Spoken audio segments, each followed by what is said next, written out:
हमारे जो प्रतिनिधि थे वो इतने डरे हुए थे कि वो कभी अपने हार्बर से बाहर आए नहीं, वो अपने मकान कोस्ट के आसपास कहीं घूम रहे थे। तो हमें उन्होंने लड़ने का मौका ही नहीं दिया। तो अगली बार शायद वो देंगे हमें मौका, तो हम फिर बताएंगे उनको क्या करना है।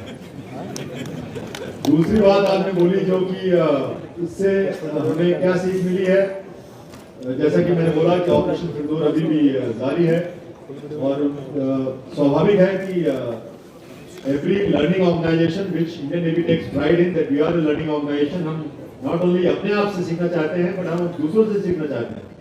तो हमने ऑलरेडी वो कदम उठा लिए हैं कि हमें इससे क्या क्या सीख मिली है, जिससे कि अगली बार जब जरूरत पड़े तो हम जो चीज़ें हमने जो की हैं उससे और बेहतर कैसे कर सकें। तो वो सब हमारे सिस्टम में चल रहा है। कई चीज़ें हम कर चुके हैं, कई चीज़ें कर रहे हैं, चाहे वो वेपन्स इक्विपमेंट हो, चाहे वो रणनीति हो, चाहे कुछ हो, तो ये कंटिन्यूअस प्रोसेस है।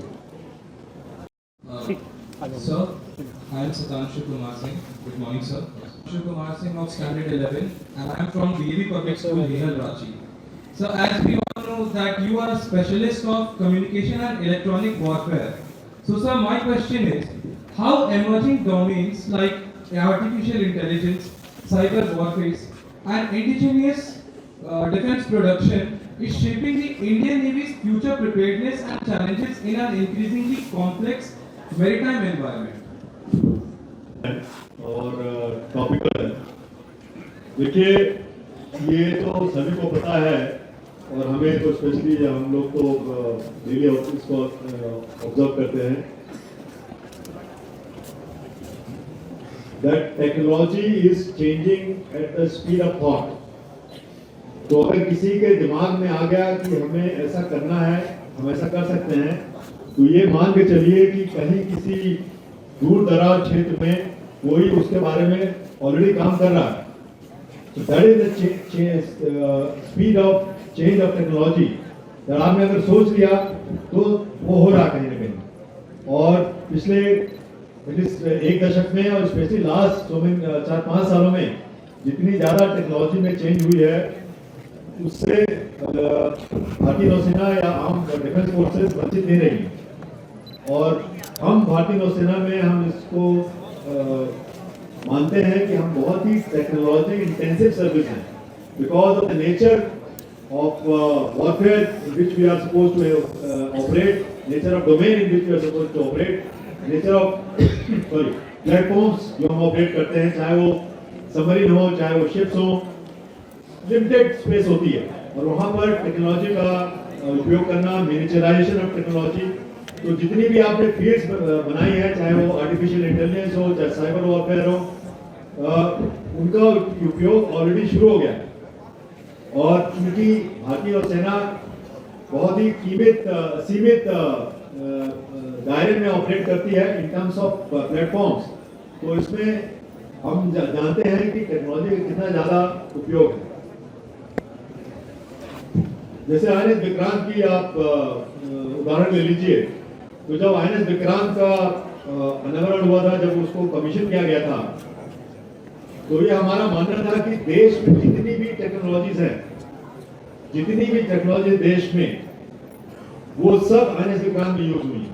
चाहे वो इसरो की टेक्नोलॉजी हो, चाहे वो DRDO की टेक्नोलॉजी हो, चाहे वो बार की टेक्नोलॉजी हो, किसी की भी टेक्नोलॉजी हो, और ऑफ कोर्स प्राइवेट सेक्टर, वो सब टेक्नोलॉजी INS विक्रांत में यूज हुई है।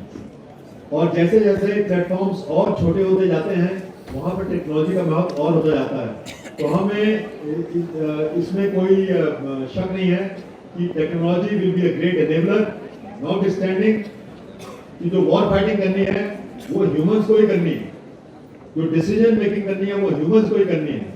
तो हम टेक्नोलॉजी का सहारा लेके अपनी वॉर फाइटिंग स्किल्स पे ध्यान दे रहे हैं और उसमें हम ह्यूमंस को भी ट्रेन कर रहे हैं।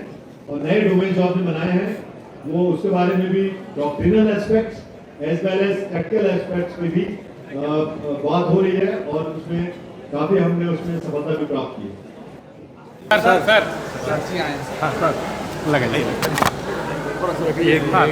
नहीं सटेंगे ना। मैंने इतना बोला वहाँ पे इतने एक घंटा सर आपने कहा कि ईस्ट में थोड़ी सी चिंताजनक है स्थिति हमारे नीवर। आप एक बाइट ले लीजिए, सीएनए से एक बाइट ले लेंगे, उसके बाद आप उनको जानेंगे। ठीक है, समय का अभाव था, समय का अभाव है। समय अभाव है तो मंत्री जी खड़े हुए हैं। सबसे पहले तो मुझे बहुत ही अच्छा लगा, बहुत ही आभार है मंत्री जी का और जितने लोग यहाँ पर थे कि आज बसंत पंचमी के दिन यहाँ पर आकर मेरा सम्मान किया। और सबसे इम्पॉर्टेंट चीज़ है, मुझे मौका मिला कि मैं जो कल के भारत के रचयिता हैं, जो हमारे युवा हैं, यूथ हैं, उनसे बात करने का मौका मिला। सबसे ज़्यादा खुशी वहाँ पर हुई और उनके जो क्वेश्चंस थे उन्होंने जिस तरह से जो मुझे बताना था, जो बोलना था, उसको सुना। आई थिंक इससे मुझे बहुत ज़्यादा प्रसन्नता हुई और उनकी जो ऊर्जा थी, उनकी जो सीखने की शक्ति थी और उनमें जो विश्वास है, ये हमारे देश के लिए बहुत ही अच्छे संकेत करते हैं। और यहाँ मेरा पहली बार आना हुआ है रांची शहर में, तो मैं बहुत ही खुश महसूस कर रहा हूँ और आशा कि फिर से आने का मौका मिलेगा।